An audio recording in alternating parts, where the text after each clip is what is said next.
You come up to these types of waters and, you know, there's so many fish, it's so plentiful that you catch a fish on a wide variety of different techniques. It's a great way to hone your skills. Pretty fish. Caught some fish on bottom bouncers. Thank you, sir.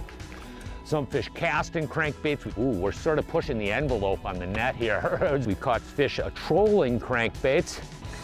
Now this is what Canadian fishing's all about.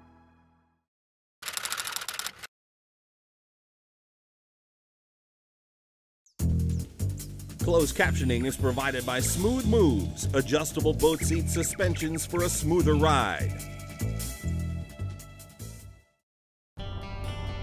Boy, this is really a beautiful drive up here. We got a little bit of a different adventure for you today. We do not have a boat on the back of the vehicle, but we are going fishing. You know, when you think about Canadian fishing opportunities, there's really quite a few different types of fishing.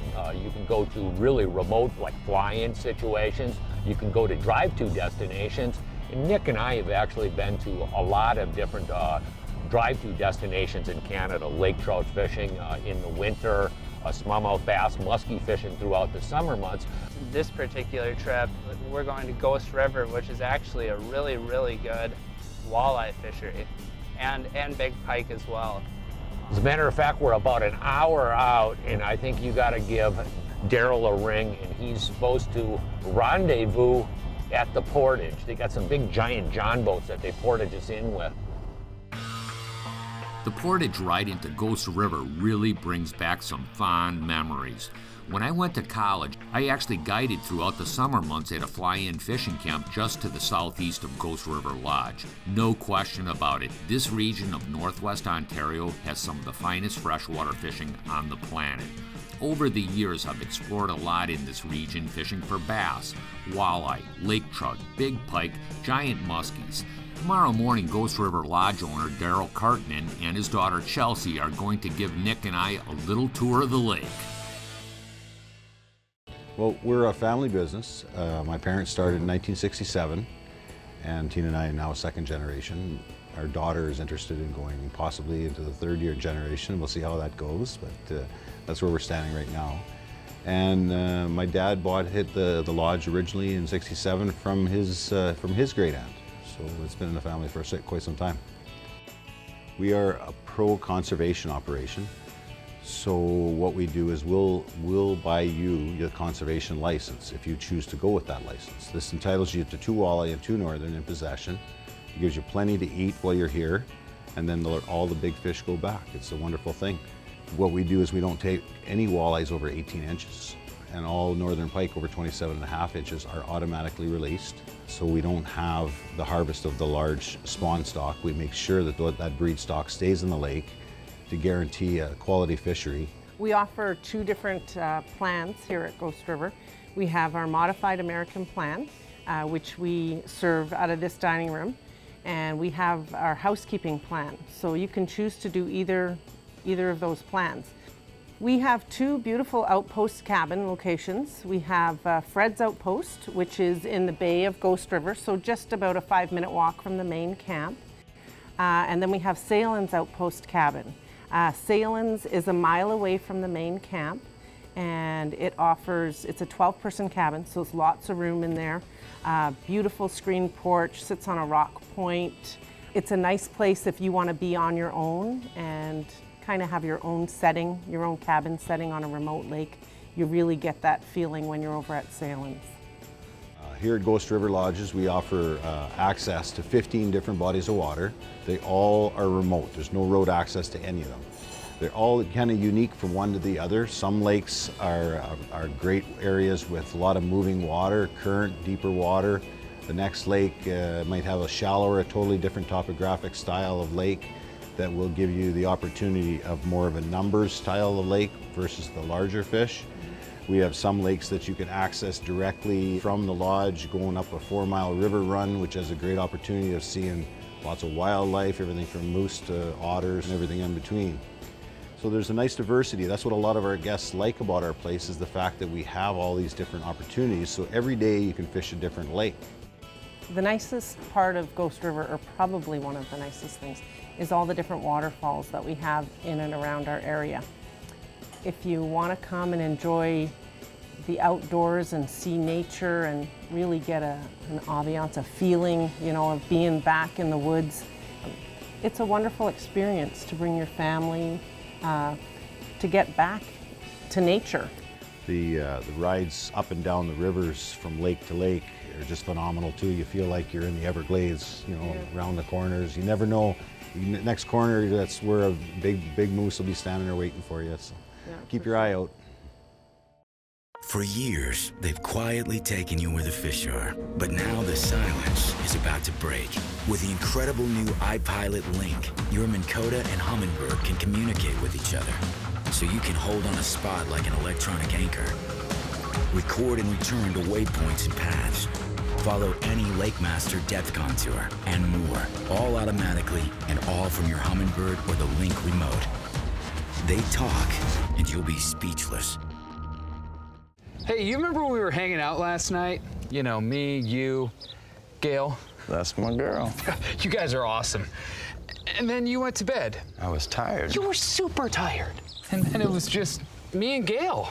Mm-hmm. Alone.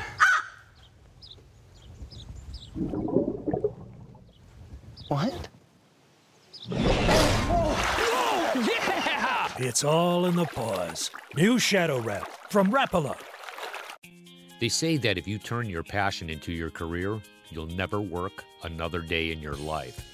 At Lund, we've turned that passion into building boats for anglers who demand superior fishability, performance, and industry-leading innovation. From our dealers, to our veteran pro staff, to our employees, the Lund family puts their hearts and souls into delivering the ultimate fishing boat that we ourselves are proud to own. That's not a job, that's a lifestyle.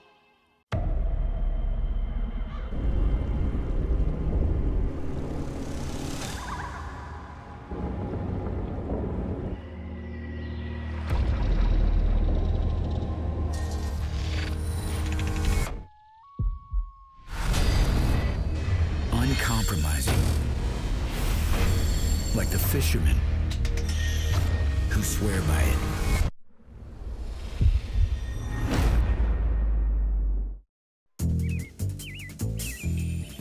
This segment is brought to you by Big Bite Baits, designed to bring the big bite to your line. Okay, we got our minnows, we got our shore lunch kits in the other bowl, play knife, specs.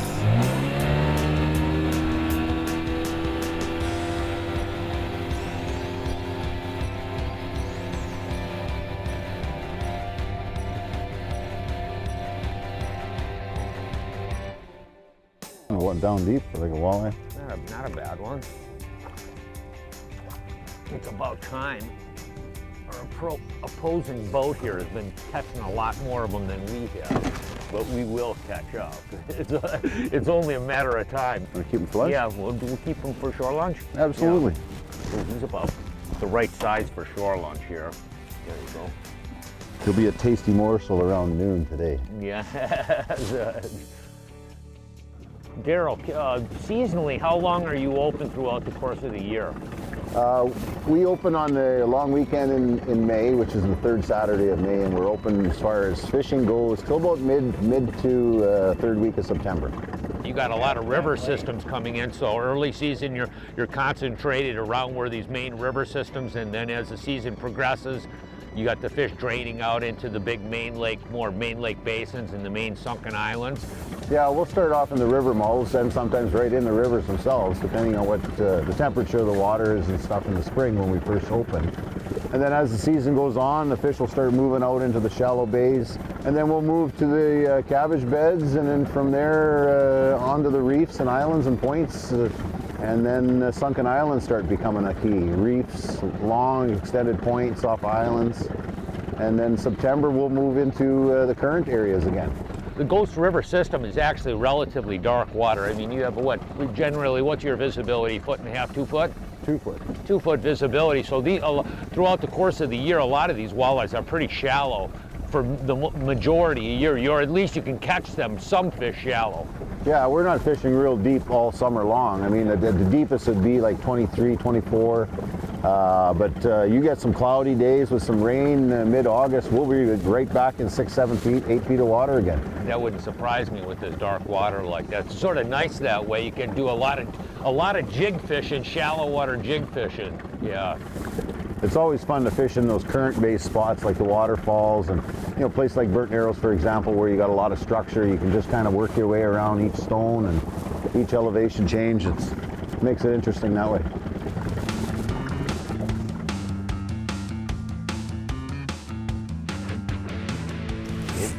Ooh. Better one? Yeah.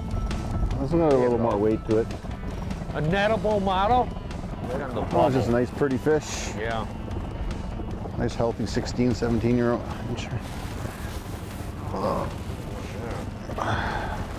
Look how nice and gold that one is.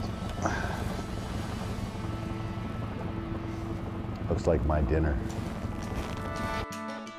A shore lunch is a mandatory part of any Canadian fishing trip. Here's a few great shore lunch tips from Daryl. Number 1, obviously you need fish. A sharp Rapala fillet knife, and it sure doesn't hurt to have a knowledgeable fillet man. Bones in your fillets is not an option for shore lunch. As you can see, this guy has filleted a few fish in his day, and he estimates that you can fillet about 500 fish per Rapala fillet knife. Number 2, a level frying pan is key for frying fish evenly. Daryl's trick is to use a stick to level out your pan, and when the stick burns off, you just add another one. Number 3, always place the breaded fillet skin side down first. This will prevent them from curling up and cooking unevenly. Number 4, pre-boiled potatoes or canned potatoes will speed the cooking process. Number 5, beans should be simply heated, not boiled. Boiled beans turn to mush. This is the first shore lunch Nick and I have experienced in quite some time, and I'm sorry to say I can't share the smell or the taste of this meal with you. You know, you come to Canada like where we're at here, and the jigs are a really key part of the walleye fishing.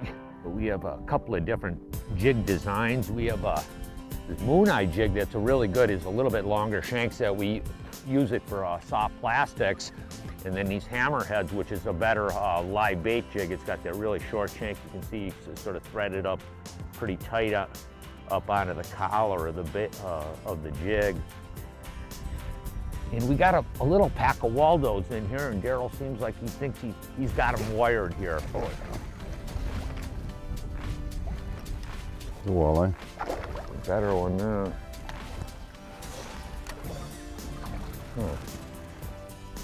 Black water. Black, eh? A little bit better one now. There you go.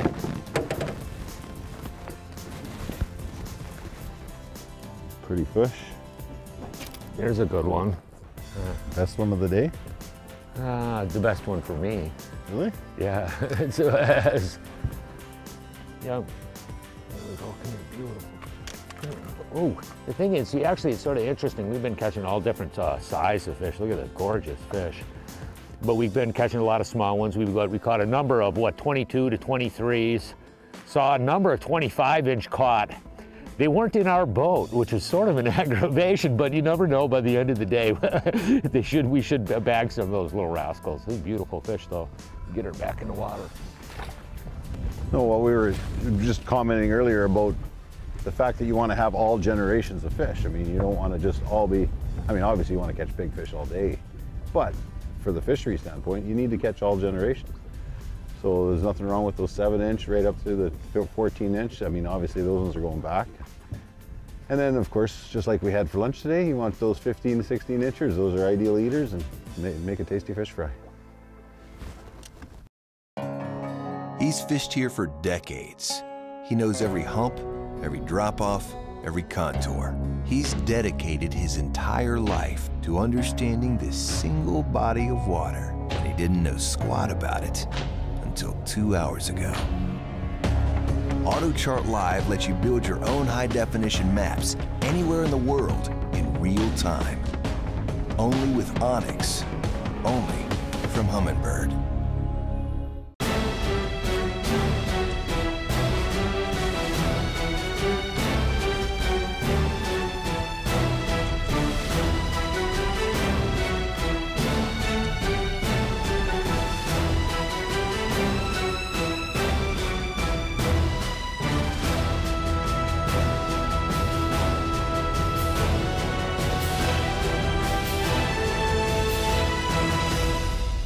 there's no place like this.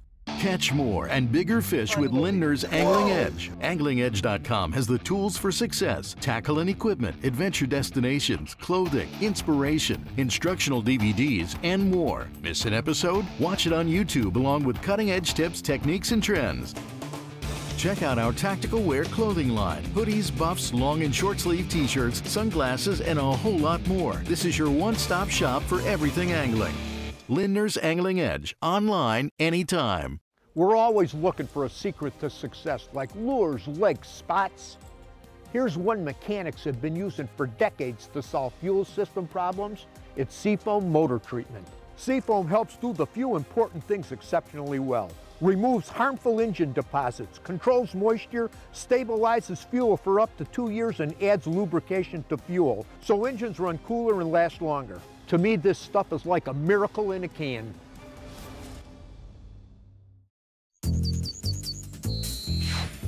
The Edge is presented by these and other fine sponsors. You know, as far as rods go, I brought a whole selection of different rods here. We fish with St. Croix rods, and there's a wide variety of different rods. This is a Icon, and this is a slip and rig rod. When you look at the this rod here, you know, and most of them, they actually have that really identifies really the key presentation that it works for, whether it be for crankbait fishing, soft plastics, snap jigging. They got a whole variety of really beautiful rods. I'm not kidding you, really tremendous actions. They really got a really nice load up on it. It's a real nice sensitive tip. But when the thing is when there's a real fine point in the rod when it locks up, and that's where it really sets the hook into the fish really pretty distinctly. You know, when people come up on trips like this, up to like Ghost River and any of these like remote fishing situations, you want to bring a depth finder. Obviously for walleye fishing, it's a really critical depth, you know, once you isolate a specific depth where the fish are at. We've been catching the fish, what, Daryl, in between, anywhere between what, 7 and about 15, 18 foot of water.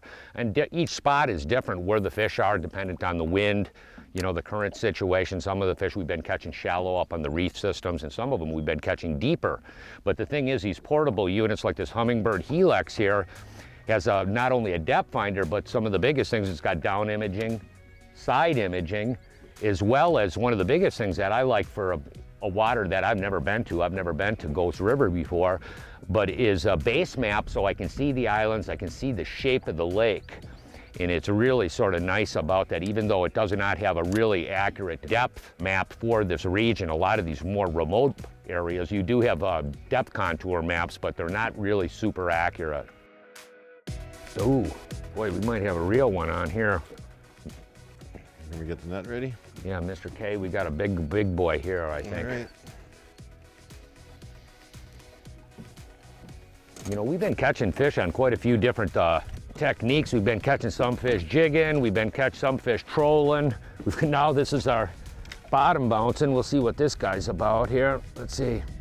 Ooh, there you go. That's a good one there. Come here, buddy. Come here.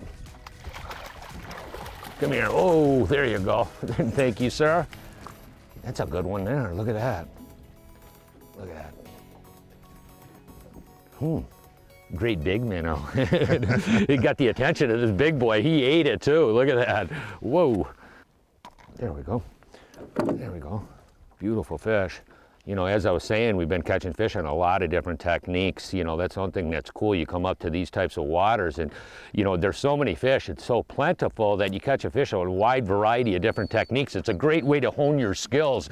We've caught some fish on bottom bouncers, some fish casting crankbaits. We've caught fish trolling crankbaits. He's ready for another one. Let's get another one. You know, one of the biggest things that you come on a Canadian trip like this is preparation and tackle.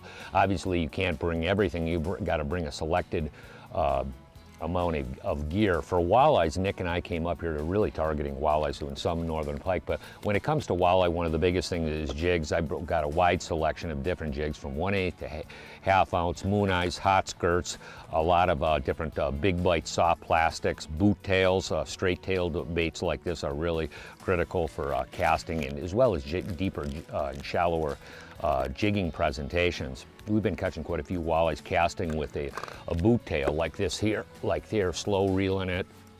A really good profile bait, bright colored baits.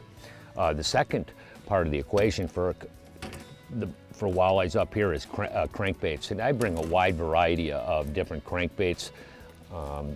This is a scatter wrap shad. One thing that you want to bring is a wide variety of different shad wraps, and you can see I got a pretty nice selection of them for both trolling and casting presentations. You've probably seen that commercial, the Rapala commercial, where they threw the guy out of the airplane. This is the reason why they didn't bring their shad wraps along, because they really just produce a wide variety of not only walleyes but northern pike, even shallow water lake trout at the right time of the year. Last but not least is some type of live bait rigs, and probably one of my absolute favorites is a bottom bouncer system like this here. This is a VMC bottom bouncer. We have switch it rigs. I have this on a spin drift hook system. These are really great for different types of live bait. You can put a minnow on here. You can put night crawlers as well as leeches. This spin drift, when you put it on there, what it does, it makes the bait rotate when you pull it in the water, and it's a really highly effective bait presentation. Mercury engine test.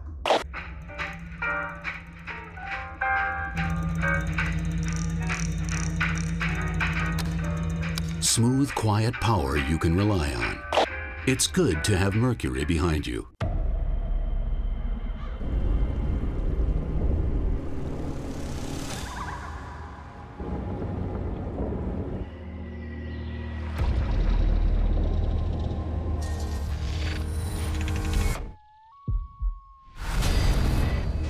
Uncompromising,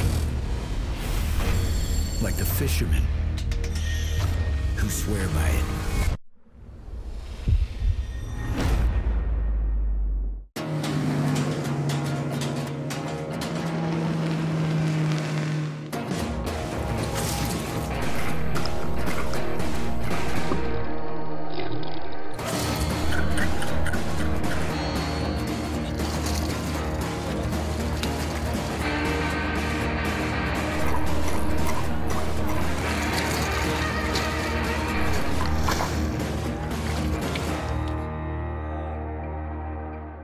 Mercury engine test.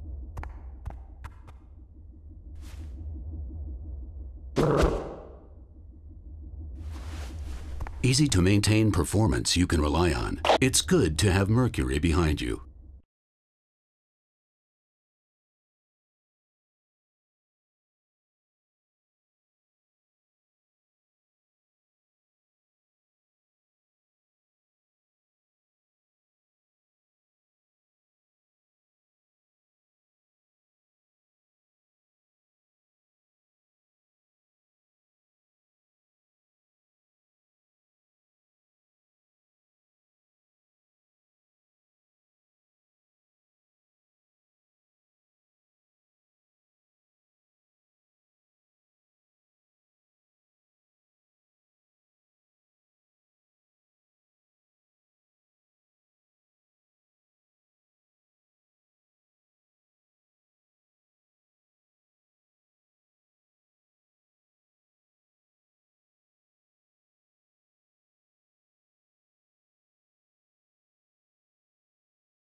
The Edge is presented by these and other fine sponsors. Ooh, uh-oh, whoa. Now you're talking. All right, does that mean I gotta pull my line out of the water again? Ooh, whoa. I think you're gonna need the net on this little rascal. Okay, I'm coming. Oh, yeah, he's going around the other way here. There we go. Ooh, wow. See some smoke? Was there some smoke on yeah, that reel? Or what? Yeah, that was I don't know. Maybe there's a big pike. Oh. Yeah, this has got to be a bigger pike is what this guy is. Ranny. Yeah. Whoa. Yeah, if this is a walleye, we got one of your famed Marchington 32 inchers. Now this is what Canadian fishing's all about. You know, when you get out at bites like this and you catch so many fish, you know, deep, shallow, you can experiment. That's what I was talking about earlier. Coming up here, it's just such a great way to learn because you can catch fish on so many different various techniques and, you know, trolling, casting, soft plastics, live bait. Yep, there he is. Yep, nice pike. There you go, there you go. There you go. Ooh, we're sort of pushing the envelope on the net here. Okay, Nick, what do you think about the Ghost River run, or what was the coolest thing you thought about this whole trip? You know, I don't know. It was, we caught a lot of fish. We had an excellent shore lunch, which was really cool. I really actually enjoyed the shore lunch a lot. I like that big pike coming up and smoking your walleye, like about yeah, a 3 that was actually pound. pretty cool, yeah. Cool, yeah. And Chelsea, how about Chelsea? Kicking my butt, yeah. Yeah, Chelsea was, yeah, she's a really good fisherwoman. She really catches fish. I mean, she's got the jig presentation down, yeah. But it was sort of an interesting trip, a real big river shed through there. Every different location you go to, when you're fishing, you're always learning something, and I did definitely learn something from this trip. You know, most successful businesses that I know have a mission statement, and many of them are based around biblical core values. That's how they manage their businesses. Recently, I had a knee issue and I had to go in for some physical therapy. And as soon as I walked in the door, they had their mission statement boldly sitting out there, and it really caught my attention. The last sentence said, "We have based our business on 4 core values. We call them the 4 F's: faith, family, fairness, and fun." The word faith leading off the first part of their mission statement really got my attention. I'm going to take a minute and read you LMP Lindner Media Productions, who produces the show that you're watching right now, our mission statement. Number 1, to provide our expertise in the industries we choose to serve with electronic images that primarily focus on angling, boating, and outdoor subject matter, utilizing the highest level of workmanship and creative energy and integrity. To maintain maximum financial stability while providing investment value consistent with our clients, at the same time developing profitable growth. To provide a work environment that is exciting and challenging while providing an equitable compensation that encourages teamwork, individual growth, job satisfaction, and creative ideas. Last but not least, to be ever vigilant in our actions so that we do not in any way compromise our integrity or reflect negatively on the Christian gospel messages to which we aspire. You know, I know a lot of businesses, like I said earlier, that build their business around Bible truth as far as management goes, and for wisdom in everyday decision making. Hey, I just wanted to share that with you. I thought many of you would enjoy that. Hey, from all of us here at The Edge, you have a good, safe fishing season. We'll see you on the water.